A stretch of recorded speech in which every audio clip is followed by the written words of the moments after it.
Apa sebenarnya hakikat bahagia itu?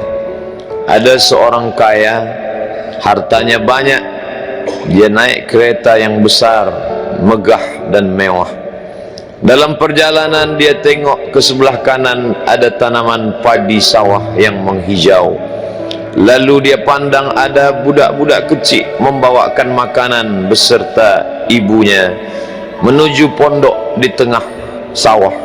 Suami sudah menunggu makanan siang tiba.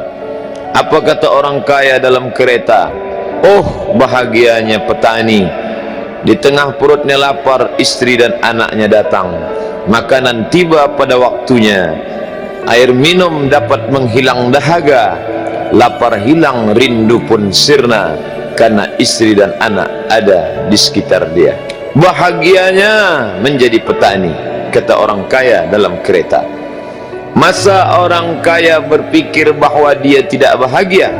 Si petani yang bersama anak di pondok tua itu pula memandang orang kaya di atas kereta. Apa kata dia? Betapa bahagianya orang kaya naik kereta, sedangkan aku hanya duduk di pondok yang tua. Maka pada hakikatnya manusia ini dua-duanya tak bahagia. Lalu sebenarnya bahagia itu di mana? Ada seorang anak yang sedang belajar di college, university. Maka dia berkata, alangkah bahagianya kalau saya dapat BA. Selepas dia dapat ijazah BA, lalu dia berkata, aku tak bahagia. Alangkah indahnya bila dapat master. Manakala dia dapat master, dia berkata, oh, betapa bahagianya kalau dapat PhD. Selepas PhD dia berkata, susahnya PhD, belum juga dapat kerja. Selepas dapat kerja dia berkata, alangkah bahagianya kalau menikah. Selepas menikah dia berkata, aku tak bahagia sebab orang selalu tanya, dah punya anak apa belum?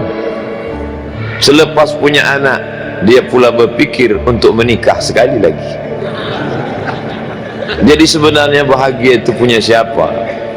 Oleh sebab itu bila kita baca kitab-kitab, maka makna sa'adah, kebahagiaan, orang yang bahagia sa'id, bahagia adalah insyirahus sadr, ketika hati terasa lapang apapun yang datang. Kalaulah pelajar yang mendapatkan BA itu hatinya lapang, tentu dia bahagia. Kalaulah petani yang berada di tempat rumah tua itu hatinya lapang, tentulah dia bahagia. Kalaulah orang kaya dengan kereta yang besar itu hatinya lapang, tentulah dia bahagia. Itulah mengapa Musa alaihi salam di tengah kesusahan hatinya akan melawan ayah angkat bernama Fir'aun, dia minta hati yang lapang. Kita semua baca doa itu, Rabbi syrahli, lapangkan dadaku. Itulah mengapa kakinya pecah berdarah, giginya patah, pelipisnya pecah meneteskan darah, tapi dia tersenyum bahagia kerana hatinya lapang. Allah sudah lapangkan hatinya. Apa kata Allah untuk dia? Alam nashrah laka sadrak. Itu beza Muhammad dengan Musa.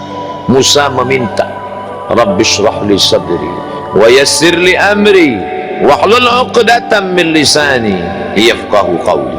Sedang Muhammad tidak meminta, belum meminta, Allah dah bagi pada dia. Apa kata Allah? Alam nashrah laka sadrak wa wada'na anka wizrak alladhi anqadha dhahrak wa rafa'na laka dhikrak. Bila kau dalam keadaan susah, dua kali Allah ulang, fa inna ma'al usri yusra, inna ma'al usri yusra. Maka bahagia adalah ketika hati terasa lapang.